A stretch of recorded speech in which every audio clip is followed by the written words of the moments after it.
We begin, though, with the breaking news out of the United States. At around noon today, the New York Times identified 21-year-old Jack Teixeira as a suspected leaker of highly classified U.S. intelligence. Within hours, heavily armed FBI agents descended onto a property in Massachusetts. They arrested Teixeira without incident. Now it appears he could face criminal charges under the U.S. Espionage Act. Teixeira is alleged to have published photographs of U.S. intelligence in a Discord group, a popular chat platform among gamers. They then spread to other groups and social media sites. The photographs reportedly detailed intelligence on many countries, including Russia, Ukraine, Egypt, Israel, South Korea, China, and even Canada. Malachy Browne is a senior story producer on the visual investigations team at the New York Times and part of the team that uncovered this alleged leaker. Malachy Browne, thanks for joining us today. Thanks for having me. I wonder if you can just walk us through the process and how you found this 21-year-old. Yeah, it started last weekend when a member of the group where the leaks were originally posted contacted us, and we had an interview with him, and he described, the ideology of the group, the members, who the original, the OG, as he referred to it, the original guy was. He claimed to be a friend of his, and said that he met him in person, spoke about the games that they played together on various different platforms.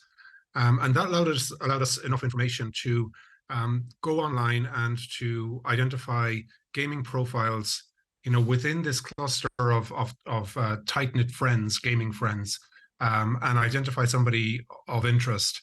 I work on the visual investigations team, as you said, at the New York Times, and we kind of turn over rocks on the internet. And we teamed up with Artur Toller from Bellingcat, who does similar work. Mm-hmm. And together we were able to trace the gaming profiles to more popular social media profiles, and ultimately to members of his family who shared photographs inside their home, as many people do. Separately, Christian Triebert and I yesterday obtained a new tranche of documents, of 27 leaked documents that were photographed in a separate area on a granite countertop.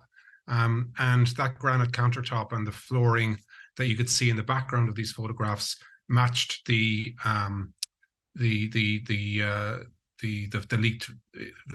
files matched the photographs that you could see from inside the home. And we ran down some other information on this person, and so we went there overnight and spoke to his mother this morning. So there's a lot there, but I want to just start with the person who contacted you. Were they reaching out to you to help you identify this person, or they just wanted to talk to her? What can you tell us about their motivation there? Were they trying to expose Jack Teixeira as the alleged leaker? No, they were all trying to protect the alleged leaker. What they were interested in is they believed that he was sharing these documents in the public interest, amongst a close group of friends, admittedly, and one of that group then shared them publicly, and that's how the leaks came to be known. They actually existed online for several weeks before anybody picked up on them, they existed online in public for several weeks. This person had been posting those documents going back for months, this gamer told us. And it was a trusted circle of gamers. They had been kicked off another platform for some of their racist comments. And so they created this private space where they could speak more freely and talk about their interests. And so they were spitballing about, the Ukraine conflict. This person was really trying to get them to care about the intelligence briefings that he had access to. And yeah, it just happened from there. You talked about you talked about turning over rocks on the internet, and I think it's fascinating the work that you've done here. That essentially he photographed some of the documents he had sitting on the countertop, and you compared that and matched it up with pictures of the countertop that somebody else posted on another social media platform. It seems wild to me that you were able to track this person down ahead of the CIA, the FBI, National Security Agency, anyone. I mean, how was it you were able to do this and law enforcement was not? What's your sense of that? I don't know. I feel like law enforcement was probably on a parallel track, and they were, they have subpoena powers that we don't have. Maybe they contacted Discord, which is the social media platform that where these gamers hung out, and archived their records and got IP addresses and whatnot. Maybe they spoke to some of the gamers. I'm not entirely sure, but for us, no matter what your online activity is, there's a record of it usually, and there are enough dots out there that you can connect if you spot the patterns in the data. Eric Toller, users in the gaming community, they very often change their usernames, their handles over time. But there are services out there. Eric Toller found one that gave the history of one particular platform, and then using that information, it was possible to track this person down. It's just online sleuthing and a lot of collaboration. So we had several members of the team: Riley Mellon, Haley Willis, Eric Toller, Christian Trebert, and myself, working different tracks to pull the information together, and then teaming up, of course, with our NatSec reporters and other reporters in the newsroom. 21-year-old member of the Massachusetts Air National Guard with access to this kind of information seems shocking to me. I mean, what more do you know about this individual and how he was able to have access to this kind of information? Well, he was in the intelligence wing of the Mass National Guard. He was promoted last July to a first-class airman. We still don't understand if that gave him access to these files. It appears that it did, and certainly he was photographing them over time. Beyond that, we know he's a 21-year-old. We know a little bit of information about his family, but we're reporting that out at the moment. Do you have a sense yet of what kind of charges he might face, what repercussions there could be for the Pentagon here? I mean, this seems like a fairly embarrassing and difficult issue for the national security and military apparatus of the United States. What do you think the fallout of this will be? Yeah, our NatSec reporters have been writing about how seriously they're taking it. I think nobody really has been prosecuted in the past as a civilian for sharing files like this, but members of officials in the US government or federal employees who have had access to information have been prosecuted in the past. So if indeed this is the person who leaked them, there could be quite serious charges for him. Well, Malachy Browne, this was incredible work by you and your team. I want to thank you so much for joining us. That's Malachy Browne of the New York Times. Thank you. Okay, for more on the security implications of this story, we're joined by Jessica Davis. She's the president of Insight Threat Intelligence, and she previously served as a senior strategic analyst at the Canadian Security Intelligence Service, and by Artur Wilczynski. He's a senior fellow at the University of Ottawa's Graduate School of Public and International Affairs, and he previously served as an assistant deputy minister at the Communications Security Establishment. Welcome to you both. We appreciate you taking the time on a day like this. Jess, I'd like to start with you. You heard Malachy Browne there. It seems like them and law enforcement were on a parallel track, but the New York Times named him first, and there's reporting happening right now that when they knocked on the suspect's door, that may have accelerated the law enforcement operation. What do you make on how all that played out? There's a couple of things that really strike me about this. The first one is the power of open source investigations at this point. The New York Times was able to get a lot of this information from open source materials by talking to people who were in the Discord server, to comparing photographs that they found on the internet. So this really illustrates in a super concrete way the kind of power that open source investigations currently have. The other thing that strikes me is, the U.S. law enforcement are probably going along similar lines that the New York Times was doing in terms of identifying this individual. But the speed of the investigation, it was extremely quick. They probably had multiple points that they could triangulate the individual from, so access lists, so probably a small-ish sample of people to start looking for.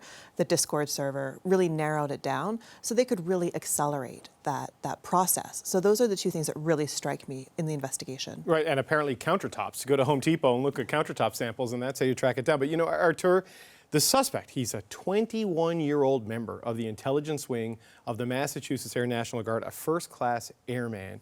Does it surprise you that someone of that age and that rank had such access to this kind of intelligence? It's not the age or the rank. It, quite frankly, is the function that the person would have had within the intelligence community that I think is important.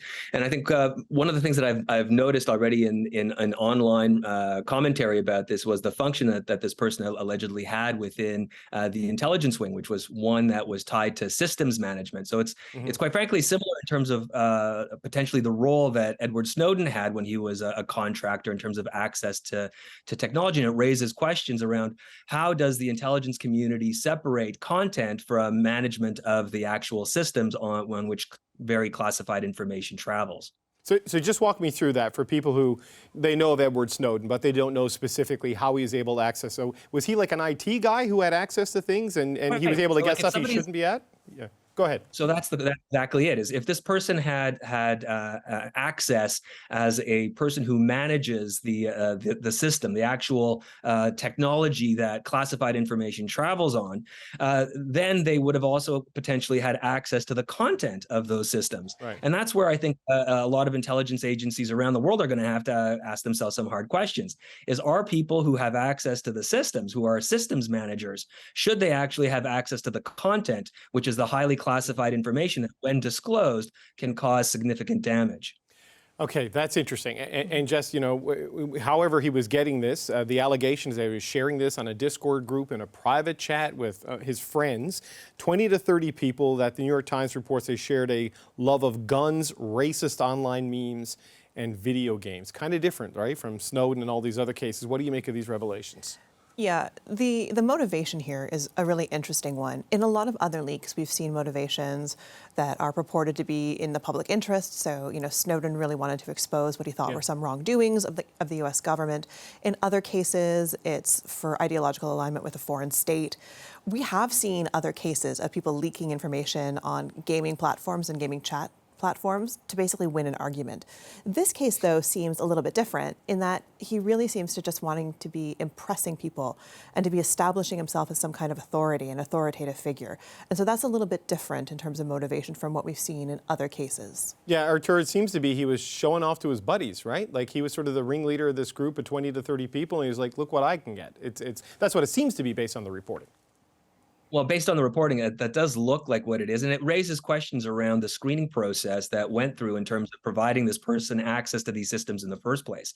One of the things that we really need to look at when we are providing individuals with security clearance are things like, their likelihood to be narcissistic, the likelihood for them to be wanting to benefit from accessing this information and that sharing it inappropriately.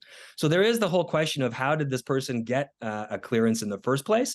And the other question is, again, what kind of measures can intelligence organizations put in place to monitor individuals who have this kind of access to ensure that they don't undertake this kind of behavior in the future? Sorry, go ahead. No, make your point. No, I was also going to just sort of say that one of the things that's really important is to understand what the damage is of these kinds of disclosures. And that's a big part of the activity that's going under right now within multiple agencies in the Five Eyes, but more specifically within the U.S. intelligence communities, to understand exactly what was out there, how long it was out there for, what were the vehicles that it was distributed on.